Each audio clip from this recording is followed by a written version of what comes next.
Hi, I'm Sion. And you are watching episode number 22 of Gear65, the weekly gadget show where we review a gadget every single week. And today we have a special guest from codeandroid.org, Ziyong. Hi. And he's gonna help us check out the HTC Magic, which is the second Android phone that's going to be available in Singapore. So before I begin, I just want to give a disclaimer. We've only played with this phone for about a few hours. This video is going to more like a first look of the device itself, and once we get a chance to play with this again for a longer time, then we'll probably just follow up with. Hopefully you can get a longer look and feel of this, because this is a hot product now.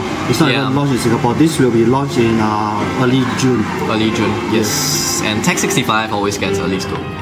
But anyway, so one thing though, even though we've only played it with such a short time, right, I must say I really love this phone so far, right? This is starting to the reputation of HTC making great devices is starting to show in this particular device. Let us first start with some of the hardware features, right? So the controls are over here. Quite a lot of buttons. Yeah, quite a lot of buttons actually. So the one thing I don't really like, I know that okay, this is a huge improvement from the original design they had, but one thing is that when you push these two buttons, you have a tendency of touching these two buttons. Okay. Yeah, and you know it feels a little strange, and you have a tendency to accidentally hit them. Yeah. It's not sunk compared to the original G1. It's not what? It's not sunk. These are raised buttons. Yeah, that's right. Well, it's good, right? Raised buttons is better. Yeah, it feels kind of strange pressing the G1's button compared to this one. Yeah, G1 by the way refers to the HTC Dream. Yes. Singtel Dream in Singapore. Dream. Volume controls over here. The same volume control you find on the HTC Touch HD as well as the Touch Diamond 2 camera. 3.2 megapixel. 3.2 thank you, DK. 3.2 megapixel camera with autofocus. Somebody commented that autofocus is a little slow, but at least there is autofocus. Yep. Okay, HTC, you can see it's a very glossy design. Does not feel as scratch prone as the iPhone actually. Right. Somehow it feels a little. Actually, this is like not so fingerprint magnet. The black version is quite a fingerprint magnet. Yeah, it's true. I didn't really notice. The screen still is a little fingerprint magnet. Yeah, but yeah. The black one will be worse. I love it actually. I love the white is so good. It's a great balance, right? This material. It's a great balance of being the advantages of being glossy, which feels very smooth and all that kind of stuff. But it doesn't feel like it's very. Doesn't feel like if you just do this right, and then the material will just go off, kind of stuff. Extended USB. Like we mentioned, this is a normal mini USB. Sorry, this is normal mini USB port. You can plug in any normal mini USB cable into this thing, but there is a lack of a 3.5mm headphone jack. No. Yeah, so I don't know why they did it. They did the same thing with the G1 with the HTC The official answer was that to include a 3.5, it will increase the thickness of this phone. Yes. I'm sure it will. Talk to show them the HTC Touch HD and ask them to explain that to me. Anyway, the battery is replaceable, am I right? Yes. So you can remove the cover and all that kind of stuff. A micro SD card expandable. It's a bigger battery than the Dream. It's a bigger battery. Does that mean a longer battery life? It's a longer battery life. Yeah. Okay, speaker over here. There's an LED light here, by the way. Okay, so let's turn this thing on and let's find out what's some of the interesting stuff about it.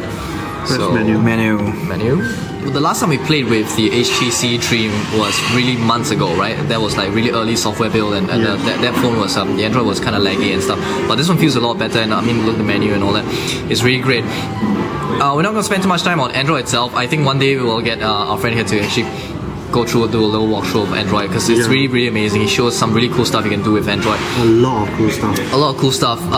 But what I'm going to really focus on is some of the stuff that they made, HTC started to make. So one of the things, right, is that I'm going to say this is the first Android phone by HTC that is by HTC.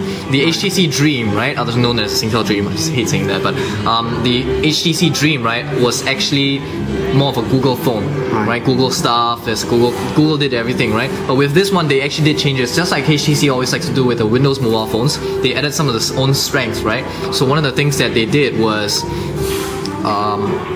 sorry, wrong button. Go. the keyboard, they replaced the keyboard with their own keyboard. This keyboard is a lot better. It's actually a pretty smart keyboard, and you can type Chinese as well because HTC is a Chinese company. Chinese company meaning that they speak Chinese there, but they're actually from Taiwan. But anyway, the keyboard, there's actually predictive spell correction, and it's quite good. It's comparable to the iPhone's keyboard, and it actually types better. Do you want to compare the Android keyboard? Yeah, maybe we'll show us the Android keyboard actually. Yeah. Let me bring up the Android keyboard. This is the Android keyboard. You probably saw this keyboard on the Samsung i7500 video which we did a while back. Alright, so let's demonstrate this keyboard. To do that, I'm going to open the messaging software. Yep. Create a new message. Tap to compose. Open the keyboard. Let it focus. Stop the focus. And the quick brown fox jumps. Oops, I spelled wrongly. But over the quick. Sorry, the quick lazy whatever, right? The quick lazy dog. Doesn't matter. Dog. Sorry, I meant dog. So not bad, right? It actually managed to correct it well because it's a smart keyboard, just like the iPhone's keyboard. Does Chinese as well, like I already mentioned, and so far I'm pretty impressed with the keyboard. Another thing that they actually also changed, which a lot of people actually really care about, right? Which, of course, as an Android phone, you have Gmail built in, you have GCal.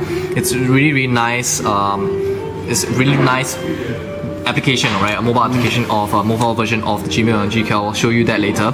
But one of the things that you do not find in a normal vanilla Android phone is this. Let me open the mail application and show you. Okay.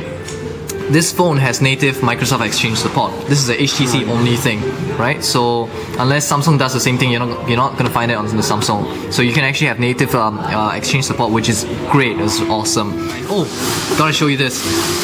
Right, so you can actually rotate the screen, and it's great, right? The keyboard also does rotating as well. The web browser does rotating as well.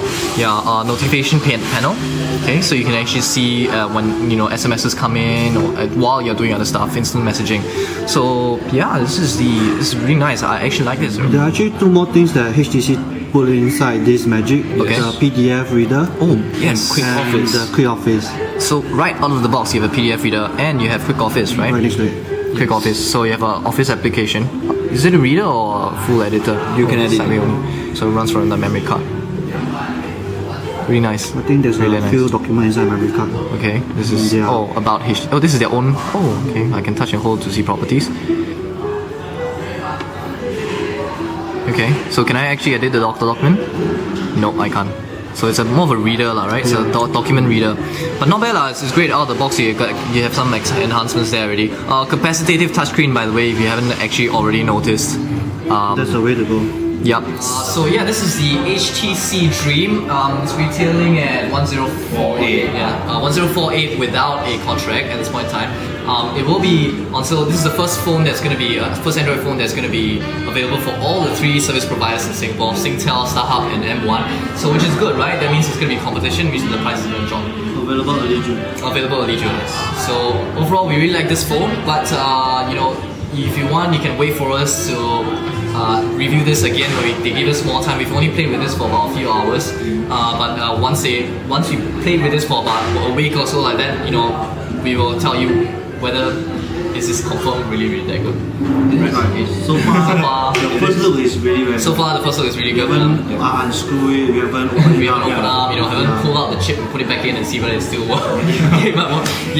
So this is the HTC Magic. Yep. By the way, go check out Sion's website. It's called Android.org. Android.org. It's the Android developers group in Singapore. It's cool, right? Because I think I've probably seen your website before, but I just didn't know it was a Singaporean website. Yeah. Yeah. So that is really cool stuff. By the way, if you want to send us an email or ask us any questions regarding this device or any of the devices we reviewed on all our previous episodes of Gear65, gear65@tech65.org. That's our email address. All our previous episodes available at tech65.org. TECH65.org. I've said this 3 times already today, so. Alright, so that's it for this episode. I'm Daniel. I'm DK. I'm Sion. And we'll see you guys next week. Bye!